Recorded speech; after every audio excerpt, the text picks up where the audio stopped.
My name is Karen DeVasco. I'm a speaker, a host, and an image consultant. I'm gonna explain to you what image is all about. You're gonna be in the industry and you have to show your personality. Matalino si Coach Karen eh. Napaka-presentable niyang tignan eh. Ang tinuro po talaga niya is embrace yourself tapos i-improve mo pa ang sarili mo in so many ways. Again, it's personal development. Nakita ko yung development sa lahat ng artist na nahawakan ko. I am a creative lead and a visual content creator. We're gonna talk about how to elevate your personal brand to new heights. And yung time na yun, dun ko po na-realize na may mga time din na pwede mo mag-post ka para magkaroon ka ng maraming engagement. Working on your branding is answering the questions. How do you want to be remembered? How do you want to be perceived? Ay kailangan laging relatable sa mga viewers. She reminded us not to forget it's you. It's still you. You don't have to alter yourself. Yun talaga rin yung nagugustuhan ng mga viewers. May relatability. Facebook, Instagram, Twitter, at iba pa, may YouTube pa. Follow niyo ako.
After our insightful journey into personality development and image crafting, we are ready to gear up for the next phase. You can see there are three core fundamental aspects that we're going to be going through. And if you notice on the very first one, it's an assessment. Hello, my name is Chris Dela Cruz. I am the co-founder and lead trainer of the American Institute for English Proficiency. And I've been here in the Philippines since 2007, so I've been working with all kinds of people from the showbiz industry to BPO, and I've been doing this with passion for the last 15 to 20 years.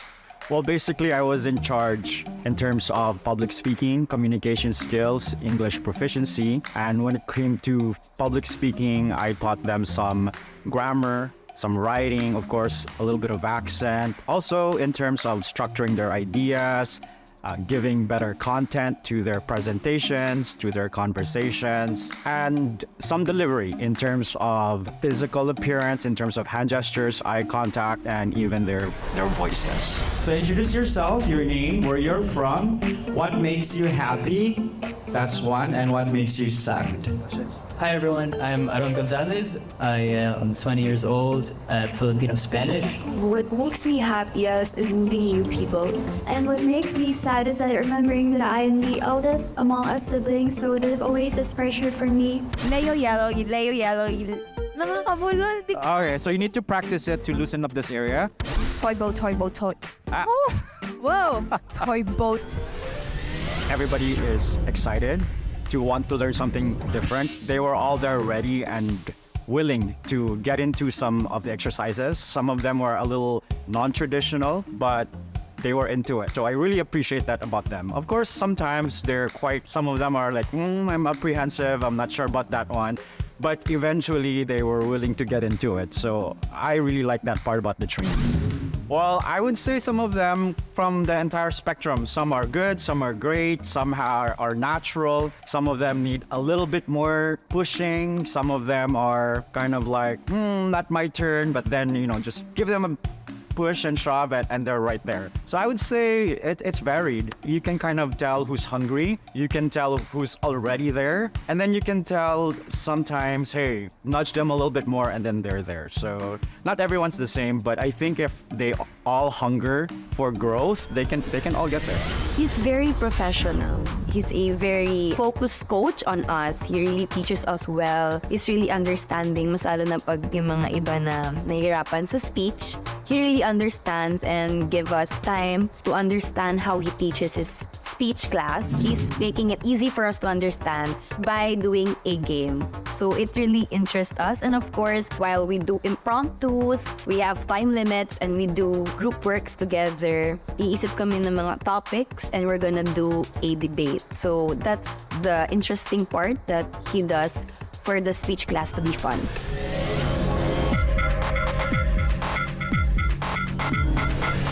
Nick Reyes. Nagpo-post po ako ng mga TikTok dances, yung mga trending po. Tapos, yun po, ginagawa ko po yun with my co-artists para po makahikayat po ng more viewers. And also, I'm posting po sa IG ng mga damit na sinusuot ko everyday po. Alam mo naman natin TikTok dances kasi mas masaya talaga sa mayaw. Guys, follow my IG account, I am Nathan Reyes. And follow my TikTok account, I am Nathan Reyes also. When it comes to excelling, I don't just look at top performers, I look at people who went from a certain level. I was tasked to do an impromptu speech for 2 minutes. Ever since I was 3, nagka-kickboxing ako. My dad would teach me. Ginamit ko yun as an edge to somehow stand out sa social media.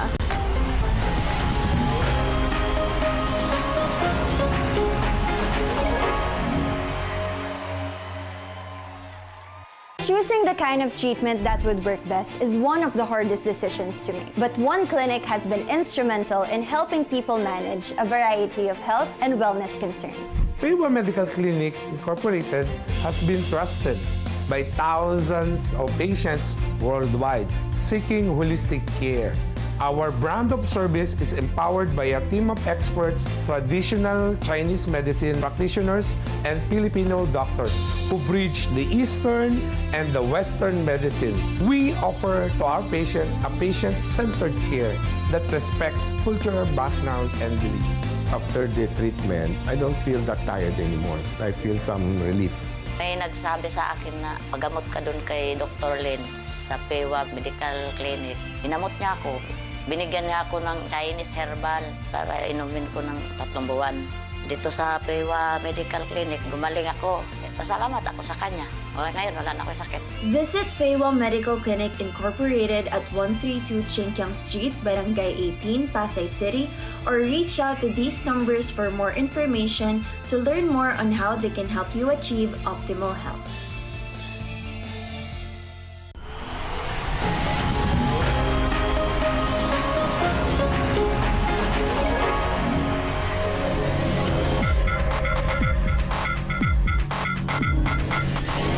Gonzalez. 3 years ago, almost 4 years ago, lumipat po ako dito from Hong Kong. I used to be a student making contents, nagko-content creating ako from time to time, pero it wasn't my priority that time. School was definitely my priority. Nung bago ako lumipat dito, porsigido na ako na mag-artista na ako. I feel like calling ko talaga siya at hindi mabubuo yung buhay ko pag hindi ko siya pinursige. And I also had the love for arts kasi science student mo ko noon and I was excelling, so it was hard to leave. It was a struggle, but when I flew here, I started sa pagla-live stream sa Hulu. Actually, doon po yung hanap buhay ko nung time na yon, and thank God I was able to help my family sa pagla-live stream. It was hard kasi hindi po talaga ako milig sa pagla-live stream. I was very desperate na may mangyari sa career ko kasi almost 3 years na ang waiting season ko, to the point na I tried tapping onto my athletic side. I was making workout videos, ganun-ganon. Tapos naisip ko, how about, show the world the kick butt version of Gia.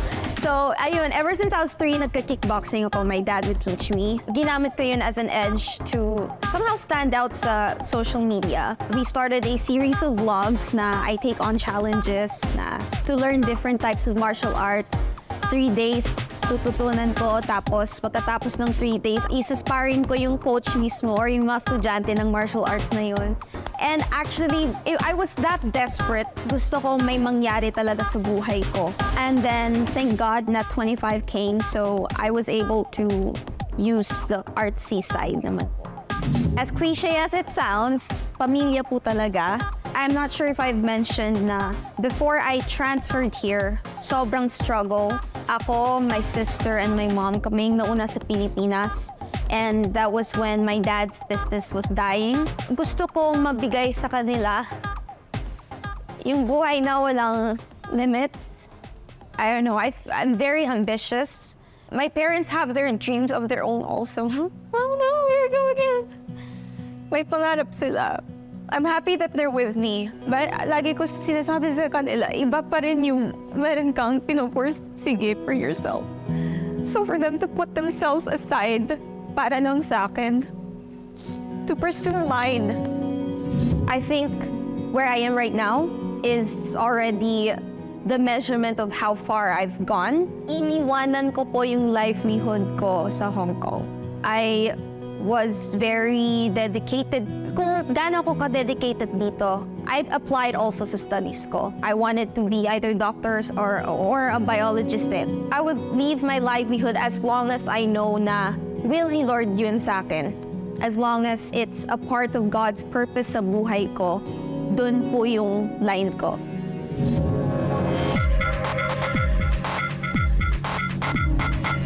The road to Starkada, hindi madali, pero patuloy namin pagpupursigihan. We now harness the power of articulation, confidence to communicate with our audience. So in public speaking, you normally want someone good-looking or beautiful. But there are ways to be good-looking and beautiful. We don't mean artistic and good-looking. We mean well-groomed, well-postured. You know, it's hard to pursue your dreams when life hits you hard. And there are realities that are very hard to face. I think he started with a personal experience, yes, but he was already making a point at the same time. For public speaking wise, the memorable ones for me, Gia, she was right there at the top of the game. Aaron was also right there. There were some who didn't take the entire course because they kind of came in halfway through, like Patrick.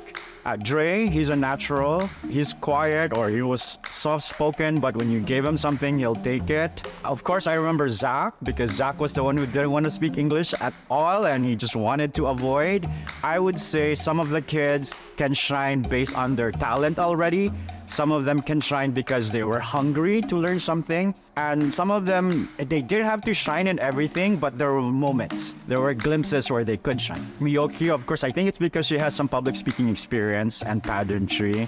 Dre, because of pageantry as well. But when it comes to excelling, I don't just look at top performers. I look at people who went from a certain level to another level. And you could see Arwen, for example. She might not have been the best speaker, but she developed, she improved, she was there. And sometimes being there is the most important thing. Because it's hard to learn when you're not there. Actually, sa lahat naman po ng workshops namin, meron po talagang mga times na challenging po siya for me.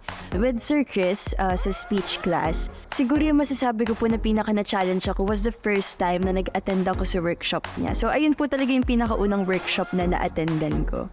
And late ako nun. So, medyo magkakakilala na sila and ako parang newbie. Hindi pa ako comfortable dun sa mga kasama ko. And then, I remember, nung first time na nag-attend ako, I was tasked to do an impromptu speech for 2 minutes. Kasi they all did that nung nauna na sila. Yun yung way ni Sir Chris to assess kung nasan yung knowledge namin when it comes to public speaking. So at that time, parang ako nabigla ako kasi, oh my gosh, may impromptu speech ako kaagad na 2 minutes straight na magsasalita ako ng English. So nahihiya po ako, niisip ko baka wrong grammar ako dahil sa kaba ko. Pero ayun po, na-enjoy ko pa rin naman siya kasi at least na-try ko po siya and pinace ko yung fear ko na baka magkamali ako sa mga answers.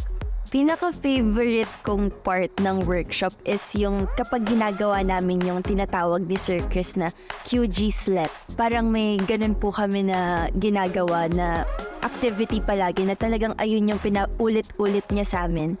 And I think ayun yung naging favorite ko kasi yung thoughts ko po, every time nagsasalita ako, parang masyado siyang all over the place. So yung ginawa ni Sir Chris na yun, it helped me in terms of organizing my thoughts. Like na magiging more concise and hindi ako nag-jump from one topic to another na biglang hindi natatapos yung thought ko. So yun po yung pinaka na-appreciate ko sa speech na workshop namin.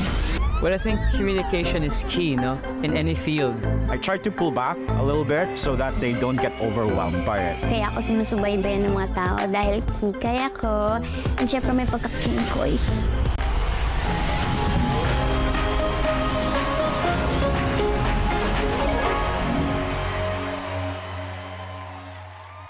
Mars! Narinig mo na ba yung latest? Yung mga anak daw nung mag-asawang May at Ever, hindi mautusan.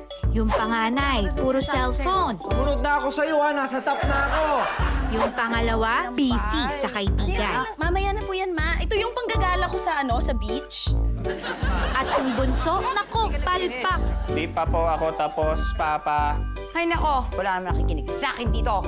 Ewan ko ba kung bakit ang hilig mag-utos sa mga magulang nila. Gusto mo din ba malaman? Inutusan mo ako. Ever? Mainit ang ulit mo munundugan. Di sabay-sabay nating abangan sa Sabado, alas 7 ng gabi. Dito lang yan sa Net 25.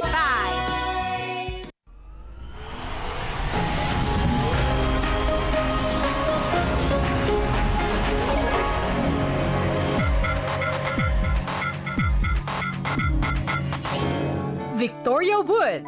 Isa lang po akong normal na estudyante. Grade 7 lang po ako. And meron po akong banda which is named Duels. Ang pinagkakaabalahan ko lang po nun is nagpe-paint lang po ako. Kumakanta-kanta po ako. And medyo nawalan po ako ng hope po na sundan po yung apak ng dad ko. Kasi nga po, syempre po, nawala po siya. Parang sino po magagahid sa akin sa showbiz kung papatuloy ko po. Hanggang po sa naalala ko po yung mga moments po namin ng dad ko. Ano na lang iisipin niya kapag hindi ko tinuloy ito. Pangarap po namin itong magpamilya. Kami po ni Mami, sinusuportahan niya po ako sa lahat po ng gusto ko. Si Daddy naman po, tinuturuan niya po ako hanggat kaya niya. So, naisipan ko po na ituloy po ito. My dad po. Kasi po, bata pa lang po ako. Una-una niya pong pinakata sa akin is yung Tiny Bubbles. Alam ko pong sobrang proud po siya sa akin habang pinapakanta niya po sa akin yun. And hanggang po sa lumaki po ako, naisip ko po na what if sundan ko yung apak ng dad ko? What if makaya ko rin na maging katulad niya? Pero syempre po hindi ko naman po siya magiging ka-level kasi po iba po ako, iba po rin siya. Magkaiba po yung level na kapag naging star na po ako, magkaiba po yung level po namin. Siya po, ganun, ako po, ganun po. Ang kaya ko pong gawin, magagawa ko po para sa sarili ko and para po sa pangarap ko. Unang-una po talaga mananalangin po ako kasi po si God lang po talaga yung makakatulong po sa atin at wala na pong iba at ang sarili niya lang po. Pangalawa po, huwag ka pong maging greedy na maabot mo agad dyan. Ay gusto ko to, dapat maabot ko na to agad kasi syempre magaling ako. And syempre po, maghintay na lang po sa tamang oras at sa tamang oras na po yung ibibigay din po ng Diyos po yun sa inyo.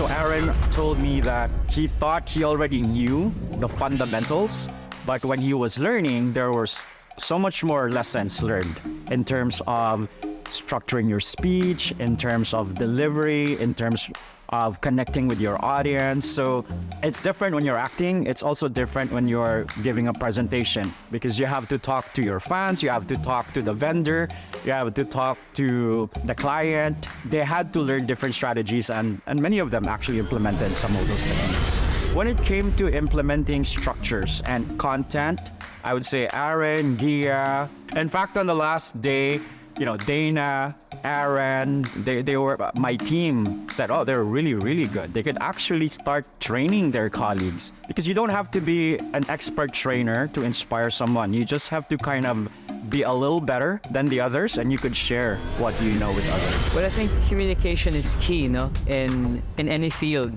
And I was hoping to really hone my skills with with the workshop. And then especially na artistas kami, or we're being trained to become artistas, I think it's fundamental na we know how to speak well so we can really conduct ourselves properly and speak effectively during interviews or kapag may hosting jobs. Sa lahat naman ng bagay, there are many things that we can still work on and improve.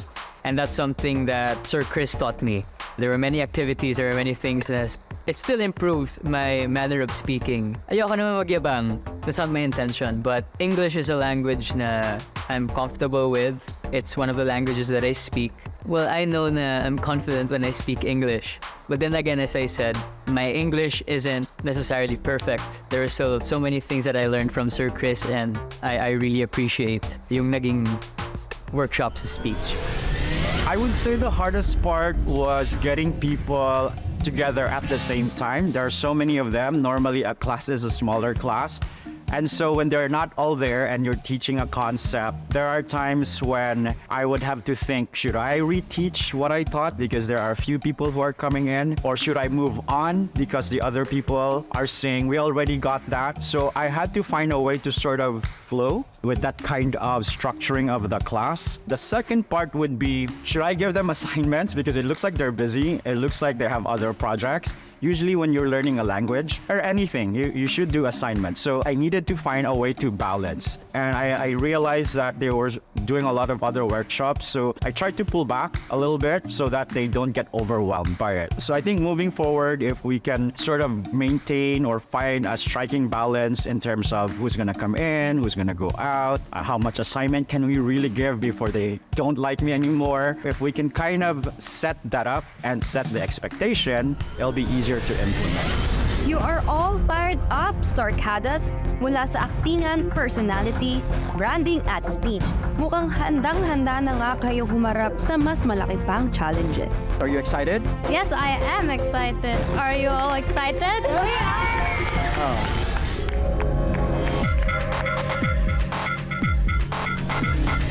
Dana Davids. As a content creator, I think kaya ako sinusubaybayan ng mga tao dahil kikay ako and syempre may pagka-kingkoy.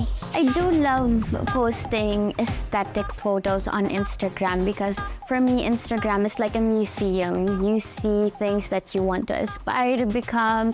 It's relatable in a way that you want to aspire to become the people that you see on Instagram. But there is a certain joy and freedom that comes with posting kwentuhan and posting raw, authentic reactions on TikTok. So I do enjoy that a lot because it feels like I'm only talking to my friends and I can show my true self without thinking too much about what other people think. Hi, hello everybody! Ako po si Dana Davids, ang kikay fashionista ng Starkada. So, baybayan niyo po ang aking storya, makipagkwentuhan at makipagkulitan po kayo sa akin. Mag-makeup tayo at makipagkengkoyan tayo on my social media accounts. You can follow me on Instagram, that's at DanaDavids_. And on TikTok, that's Dana Davids. See you there, guys! So, baybayan niyo po ang aking storya. We learned public speaking. What is your voice? What is your say? Isa lang pong pinagkakabalan ko ay maging sikat na artista pa rin po. I'm a ballet dancer and I teach basic steps, beginners for babies.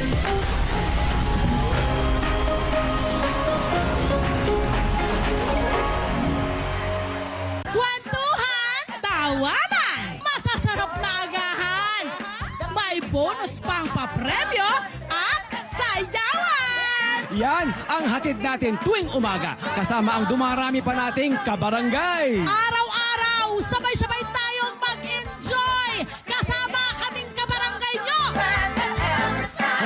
Love, Tony Pet, and everything! Kabarangay nyo! kabarangay nyo, kabarangay nyo, kabarangay nyo. Tan tan tan tan. Tan tan tan tan. Together, Sunday 25. Sunday 25. Maraming magaganda sa Mindoro na hindi kailangan pumunta ng dagat. Devils Mountain is there. Maraming kayong mapupuntahan sa Mindoro na napakaganda. So, I encourage everyone to check out Mindoro. Sa loob ng 3 araw, plano namin ikutin ang magagandang lugar sa Mindoro. 619 na kilometro ang kabuuang layo ng aming mga daraanan. Tiyak na magiging masaya ang biyaheng ito ng motorismo dahil sa aming mga bagong kasama. Tuwing Sabado, 5 p.m. to 6 p.m. Let's net together. Sunnet 25. Sunnet 25.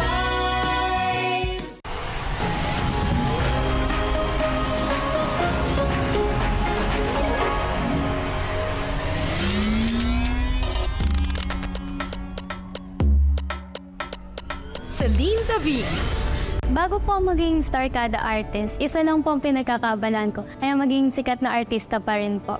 Meron po mga times na pupunta po kami sa VTR. Yun lang po talaga pinagkakabalan ko since I was 7 years old. Alam ko na po anong goal and pangarap ko po sa buhay. And kung ano po yung nagpapasaya sa akin while working and helping my family. Siyempre may mga gastos po doon. Kahit commute po, malaki pa rin po yun. Ang ginagawa ko po, kasi sa Makati pa rin po nag-aaral. Kasi doon po malapit yung office ng mom ko po. So, everyday po yan from Cavite. Biyahe po kami, commute kami 4 a.m. sa Makati. Magbebenta po ako ng ballpen, mga classmate ko po. Pag hindi po ballpen, ang ibibenta ko po, Graham balls. Number 1 na nag-inspire po sa akin, mama ko po. And to make my family happy. And I'm happy as well while doing so. That's why po yun yung maganda po. While you're happy doing it, you're making your family happy, and you're making people happy. Sinishare niyo po yung talent niyo. Tinatandaan ko po yung sinasabi ng younger self ko. Bakit ko po ito sinunimulan? And dito na po ako. Tutuloy-tuloy ko na po kasi ito na rin po yung magpapasaya sa akin eh. And sa family ko po. Especially my mom kasi siya po yung nandyan through my ups and downs sa acting career po. Focus and hard work, dedication, and passion. Kapag nagsama-sama lahat po yan, yun na po, pwede mo po yun ma-reach yung elusive stardom. Never give up and manalig po. Kasi siya po ang makakatulong din po sa akin. I've always seen that those who truly succeed are those who are grateful. So stay grateful. Don't think that you're always going to be better or the best. Be thankful to those who are helping you. That's number 1. Number 2, stay hungry. Yes, you might have achieved a role or a certain level, but growth is never ending. So once you stop growing, it's like you die or you become complacent. So yeah, there are moments of rest, moments of relaxation, moments to enjoy, but sooner or later you have to want more, you have to grow again. And lastly, speak your voice. We learned public speaking. What is your voice? What is your say? Who are you? Are you gonna be like everybody else, or are you gonna be someone with a different kind of voice, something different to offer? So I would say those are my top 3 advice for the Starkada.